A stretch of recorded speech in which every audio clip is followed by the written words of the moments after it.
হাসির রাজা, জ্ঞানের রাজা, রসিক রাজা।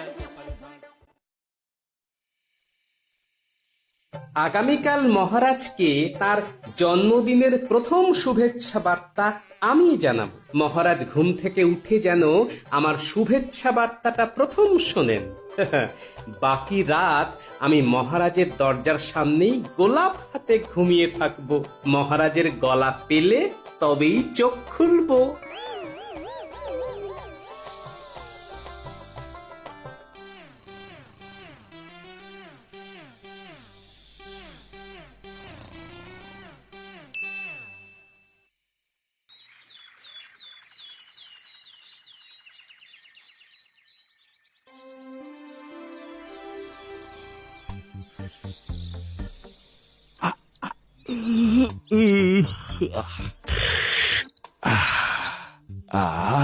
কি সুন্দর পাখির ডাক, মন একেবারে জুড়িয়ে গেল।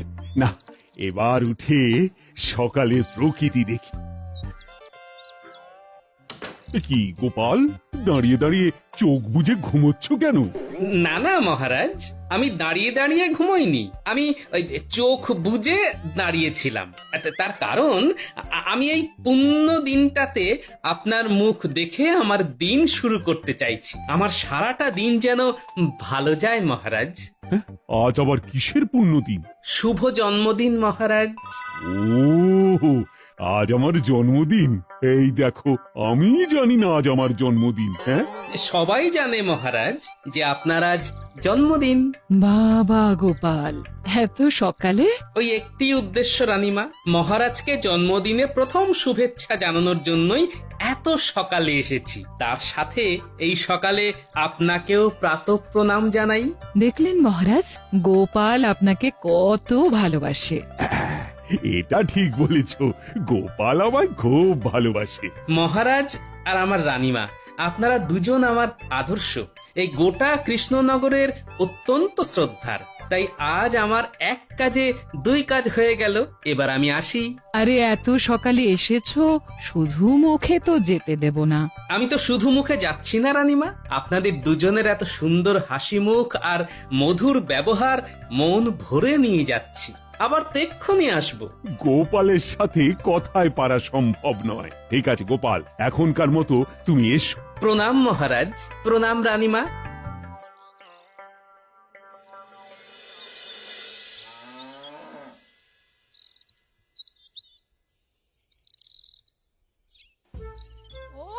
এই সাত সকালে কোথায় গেল রে বাবা? এইভাবে না জানিয়ে কেউ যায়?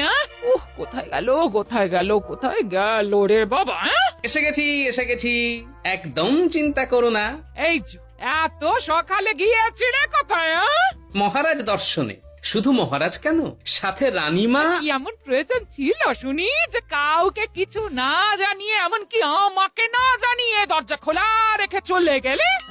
প্রথমেই ক্ষমা চেয়ে নিচ্ছি গিন্নি, তোমাকে না বলে যাবার জন্য। আসলে আজ মহারাজের জন্মদিন, আমি সকলের প্রথম মহারাজকে প্রণাম জানাতে গিয়েছিলাম গিন্নি। ও মা, তাই নাকি গো?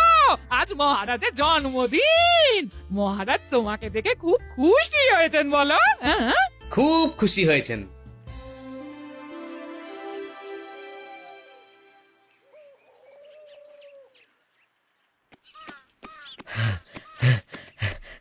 মহারাজ, মহারাজ, খুব খারাপ খবর আছে। কি খারাপ খবর? গুপ্তচর মারফত খবর পেলাম, খাম্বাজ রাজ আমাদের রাজ্য আক্রমণের চেষ্টা করছে। সে কি, তুমি কি খবর দিলে প্রহরী? না, এ তো খুব খারাপ খবর।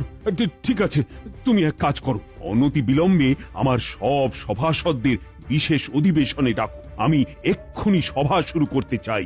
যথাজ্ঞা মহারাজ। কি ব্যাপার মহারাজ? প্রহরী কি খবর দিয়ে গেল? খুব খারাপ খবর আছে রানী।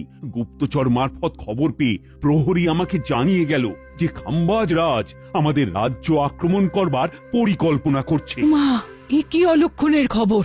এ কি বলছেন মহারাজ? আজ দিনটা এইভাবে যাবে আপনার? কিচ্ছু করার নেই রানী, আমাকে এক্ষুনি অধিবেশন ডাকতে হবে। সকালের খাবারটা খেয়ে যান মহারাজ, আপনার ফলাহার প্রস্তুত। এখন খাবার গলা দিয়ে নামবে না রানী।